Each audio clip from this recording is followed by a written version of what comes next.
I don't know about all of you, but this particular parsha has a lot of difficult things in it. Things that are difficult for me to kind of internalize, wrap my head around, and make sense of. We'll get to some of those today, but I don't know if I've done a decent job. Perhaps there aren't any answers in this life to some of these questions. We can search out what others have said, their musings and thoughts. We can draw pictures and conclusions, but some of these concepts are a little difficult for us to comprehend. We have spoken over the last many weeks on laws of purity and what the Holy One says must be done if one becomes impure. These laws are particularly strict for those serving in the tabernacle or later the temple, the priests and the high priest. There are times, however, when a Kohen, when a priest, may with permission become impure and still serve. Our parsha begins with a few of these and with the restriction on the people for whom a Kohen may become tameh. Tameh is a word usually translated as defiled, impure, or ceremonially unclean. For example, a priest may not touch or be under the same roof as a dead body. He must remain aloof from close contact with the dead. And here's the important part. With the exception of a close relative. Our parsha defines a close relative as a wife, a parent, a child, a brother, or an unmarried sister. The law for the Kohen Gadol, the high priest, is stricter still. He may not allow himself to become ceremonially unclean, even for a close relative. The only exception to this is that both he and an ordinary priest may do so for mate mitzvah, one who has no one else to attend their funeral. In such a case, the basic requirement of human dignity overrides the priestly imperative of purity. And this, for me, is one of those beautifully hidden treasures that we find in Torah, which speak of God's love and how he sees his children. Think of what would have had to happen in a person's life for them to have no one to attend to their funeral. No relatives, no spouse, no children, no friends, no one. Yet the Holy One provides a way that shows that all life matters. No one should be alone, even in death. These laws, together with many others in Vayikra and Bamidbar, especially the rite of the red heifer, used to cleanse those who had come into contact with the dead, can be challenging for us to understand today. They already were in the days of the sages and the Master. Rabbi Yochanan ben Zakkai is famous for saying to his students, "It is not that death defiles, nor that the waters of the red heifer purify. Rather, God says, I have ordained a statute and issued a decree, and you have no permission to transgress it." The implication seems to be that the rules have no logic, at least for our human understanding. They are simply divine commandments, and as such, our obedience is expected. These laws are indeed perplexing. Death defiles, we are told. Vayikra 12:9 tells us that childbirth also defiles according to ritual purity. The strange cluster of phenomena known as tzara'at, usually translated as leprosy, coincides with no known illness, since it is a condition that can affect not only a person, but also garments and the walls of a house.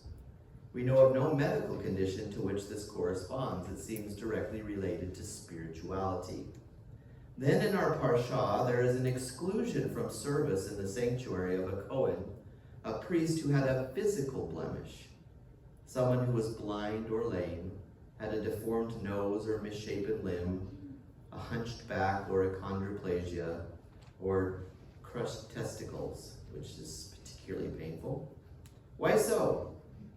Such an exclusion seems to fly in the face of the following principle that we see in 1 Samuel 16:7. God does not see as man sees, since man looks at the outward appearance, but the Lord looks at the heart. Why should outward appearance then affect whether one may or may not serve as a priest in the house of God? It seems to us from the outside looking in that these decrees lack any underlying logic. To understand them, we must first understand the concept of the holy. God is beyond space and time, yet God created space and time, as well as the physical entities that occupy space and time. God is therefore concealed. The Hebrew word for the universe, olam, comes from the same Hebrew root as ne'elam, hidden. Creation, remember, involved tzimtzum, divine self-effacement, for without it, neither the universe nor could we exist. At every point, the infinite would obliterate the finite. To put it differently, God is always bigger.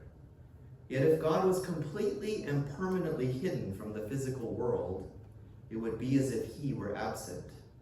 From a human perspective, there would be no difference between an unknowable God and a non-existent God. Therefore, God established the holy as the point at which the eternal enters time and the infinite enters space. Holy time is Shabbat. Holy space was the tabernacle and later the temple. God's eternity stands in the sharpest possible contrast to our mortality. All that lives will one day die. All that is physical will one day erode and cease to be. Even the sun and the universe itself will eventually become extinct. Hence the extreme delicacy and danger of the tabernacle or temple, the point at which that which is beyond time and space enters time and space. Like matter and antimatter, the combination of the purely spiritual and the unmistakably physical is explosive and must be protected and guarded against. Just as the highly sensitive experiment should be conducted without the slightest contamination in a laboratory, so the holy space had to be kept free of conditions that bespoke mortality. Tumah should therefore not be thought of as defilement, as if there were something wrong or sinful about it. Tumah is about mortality. Death bespeaks mortality, but so too does birth. A skin disease like tzara'at makes us vividly aware of the mortal flesh, the body. So does an unusual physical attribute like a misshapen limb. Even mold on a garment or a wall of a house is a symptom of physical decay. There is nothing ethically wrong about any of these, but they focus our attention on the physical and are therefore incompatible with the holy space of the tabernacle, dedicated to the presence of God, the non-physical, the eternal infinite that never dies nor decays. There is a single graphic example of this at the beginning of the book of Job. In a series of devastating events, Job loses everything: his flocks, his herds, his children. Yet his faith remains intact. The deceiver then proposes subjecting Job to an even greater trial, covering his body with sores. The logic of this seems absurd. How can a skin disease be a greater trial of faith than losing your children? It is not. But what the book says is that when your body is afflicted, it can be hard, even impossible, to focus on spirituality. This has nothing to do with ultimate truth and everything to do with the human mind. As Maimonides says, you cannot give your mind to meditating on truth when you are hungry or thirsty, homeless or sick. All of you psychology people out there have no doubt been familiar with Abraham Maslow's hierarchy of needs. Maslow, who was a Jew from Brooklyn, by the way, described 5 levels of human needs arranged in a physical pyramid. At the bottom of the pyramid, we have physiological needs, those basic requirements for human survival, such as food, water, and shelter. Above that, safety needs, protection from physical and emotional harm, including job security and health. Next, we see love and belonging needs, emotional relationships, including friendships and family connections. And finally, at the top, there are esteem needs, the need for self-esteem and respect from others, including recognition and personal achievement. Without these fundamental human needs being met, growth is slowed or halted. So it is with spiritual growth. The biblical scholar James Kugel recently published a book in the Valley of the Shadow about his experience with cancer. Told by the doctors that in all probability he had no more than several years of life left. He was in fact cured later. He describes the experience of suddenly learning of the imminence of death. He says the background music stopped. By background music, he meant the sense of being part of the flow of life. We all know we will one day die, but for the most part we feel part of life and of time that will go on forever. Plato famously described time as a moving image of eternity. It is conscientiousness of death that detaches us from this sense, separating us from the rest of life as if by a screen.